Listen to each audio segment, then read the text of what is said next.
자, 3월 30일입니다. 비트코인이 현재 28,600달러 정도 하고 있습니다. 자, 비트코인의 가격 아직까지도 저항의 위치를 하고 있는 상황입니다.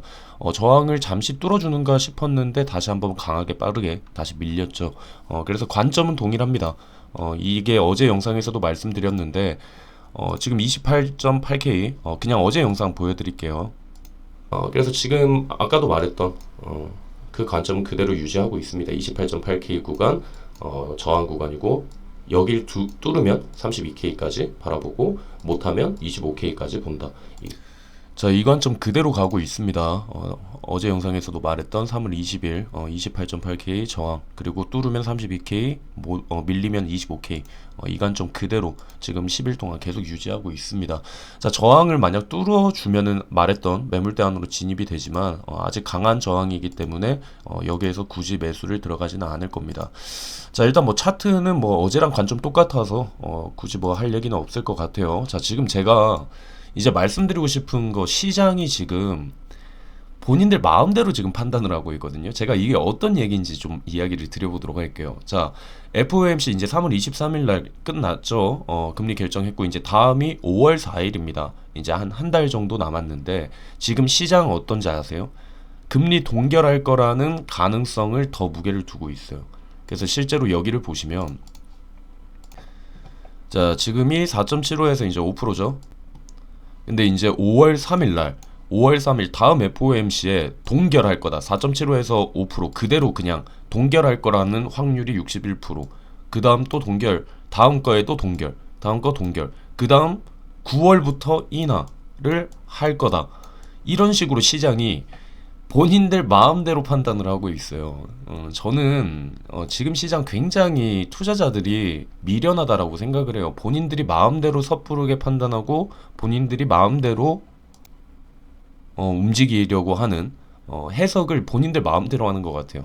근데 이번에 보시면 파월 의장, 공화당 의원들과 사석에서 인상 한 차례 남았다라는 기사가 지금 나왔거든요. 그러니까 지금 사람들은 본인들이 마음대로 이제 다음 FOMC에 동결할 거야, 이렇게 시장을 분석을 하고 판단을 하는데, 여기에선 얘기를 했어요. 파월 같은 경우에는 한 번 더 남았다, 인상 한 차례 남았다라는 얘기. 그래서 지금 저번에 점도표가 발표가 됐잖아요. 점도표에서도 나왔어요. 점도표에서도 5에서 5.25포인트 한 차례 인상에 연준 의사들이 다 무게를 두고 있는 상황인데, 이렇게 마음대로 판단을 하면서 끌어올리는 시장, 몰라, 그냥 다음에 동결할 것 같아, 상승시켜, 이런 식의 판단 굉장히 미련하다라고 생각합니다. 그래서 여러분들도 그렇게 마음대로 섣부르게 판단하지 마시고 그냥 우리는 감정 싫지 말고 움직이시면 된다. 여기에서 말했던 저항을 뚫으면 32K 가는 거예요. 32K 가는 거고, 만약에 못 뚫으면 여기 밑으로 빠지는 거고, 이런 식으로 그냥 우리가 기준을 잡아놓고 움직여야지, 이 기사를 보고 휩쓸리고 저 기사 보고 휩쓸리고 이러시면 안 된다는 거죠. 자, 보시면 또 웃긴 거 말씀드릴게요. 리플. 자, 제가 어제 리플 관해서 이야기 드린 거 한번 보실래요? 저는 리플 유저라면은 저는 정리할 것 같아요. 왜 그러냐면, 발표가 나왔을 때 만약에 승소를 해서 더 추가적인 슈팅을 가지고 갈 수는 있겠지만, 그럼 반대로 생각해서 만약에 패소를 한다? 그러면 가격의 하락의 압력을 받을 수가 있잖아요. 자, 그럼 저는 자, 이게 어제 리플 얘기를 드린 건데, 지금 리플 여기에서 이렇게 빠졌어요. 잠깐 빠졌는데, 이 부분이 뭔지 알아요? 이거 하나 때문입니다. 짐 크레이머라는 사람이 있어요. CNBC 인기 프로그램 매드머니를 진행하는 짐 크레이머가 미국 증권거래위원회, 이제 SEC가 리플과의 소송에서 패소할 수 있다, 그러니까 이제 리플이 승소한다라는 이런 얘기죠. 이런 얘기를 했는데, 이 사람이 거의 인간지표 역할을 했어요. 이 사람은 예측하는 거 거의 정반대의 결과를 불러왔다. 소위 인간지표의 역할을 해왔다라는 거예요. 그러니까 이 발언에 대해서 암호화폐 커뮤니티가 바짝 긴장하고 있다. 이게 뭡니까, 그쵸? 이게 투자판이 맞나 싶어요, 솔직히. 이 사람이 얘기를 했는데, 이 사람은 맨날 틀리다 보니까 이 사람이 리플 이길 것 같다라고 얘기하니까 사람들은 긴장을 한다. 리플 가격 진짜 제가 어제 이야기 드렸죠. 여기에서 저는 팔 것 같다라는 얘기를 했는데, 이렇기 때문이에요. 사람들은 지금 기대감 불러일으키면서 올렸고, 지금 9% 하루 이제 10% 정도 지금 떨어진 상황이거든요. 저는 여러분들께 말씀드리는 거, 탐욕에 팔고 공포에 사라. 물론 여기에서 리플 다시 반등하면서 이렇게 치고 올라갈 수 있습니다. 있지만 저의 마인드는 그래요. 이제 뉴스에서 리플 얘기 나오고 리플 막 폭등했다 뭐 이런 얘기 나오잖아요. 그럼 그때가 팔아야 될 때라고 저는 생각을 해요. 마찬가지 비트코인 같은 경우에도 이제 막 와 비트코인 뭐 불장이다 뭐 이제 사람들이 막 와 이제 오른다 오른다 뭐 이렇게 얘기를 할 때가 더 조심해야 되는 시기다. 잠깐 그때 빠져주고 우리는 사람들이 또 공포감에 들어갔을 때 우리는 다시 또 매수를 하고 이런 식으로 시장을 좀 반대로 우리가 봐야 된다라는 생각을 합니다. 그래서 저는 지표대로 봐요. 자, 투자라는 건 저는 이렇게 생각합니다. 확률이라고 생각을 해요. 자, 보시면은 저는 이제 SSR 이 지표 많이 보여드렸죠. 여기 올라왔죠? 올라오면 전 팔아요. 팔고 여기에서 그린존 여기 진입을 했다? 그러면 사요. 그리고 여기 같은 경우에도 여기 떨어졌으면 또 사고. 그래서 말했던 게 저는 단타로 하는 이유가 여기까지 이렇게 올라왔죠. 그럼 저는 여기에서 그냥 계속해서 올라간다라는 뜻이 아닙니다. 여기에서 어느 정도에서 팔아주고 그 다음에 떨어지면 다시 사고 이런 식의 반복을 하는 저는 투자 방식을 가지고 있어요. 스윙 매매가 아닙니다.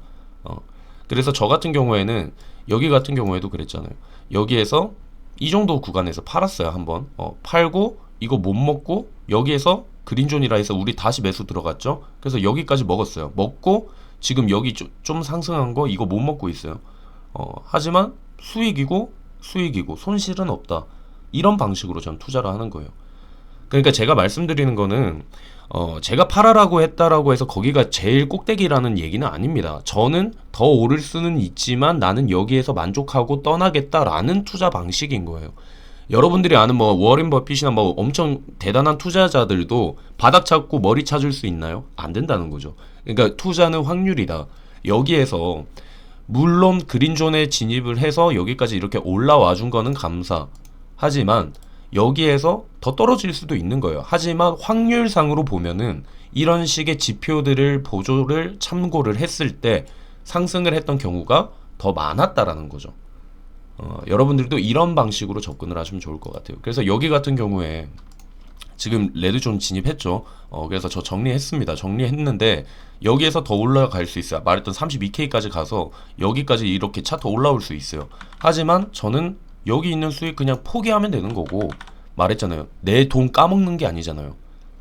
내가 여기에서 안 샀다라고 해서 지금 이게 돈 까먹는 건 아니잖아요. 그러면 여기까지 올라왔어요. 그럼 또 여기 뭐 이런 과열 되겠죠? 그럼 기다렸다가 나중에 떨어져.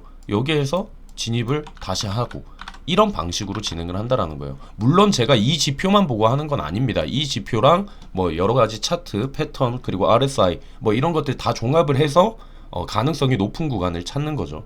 그래서 여기 같은 경우에는 말했던 해쇼의 가능성도 보고 그리고 지표 여기에 그린존 들어갔고 뭐 이런 식으로 여러 가지를 참고를 해서 여기에서 매수를 들어가는 거죠.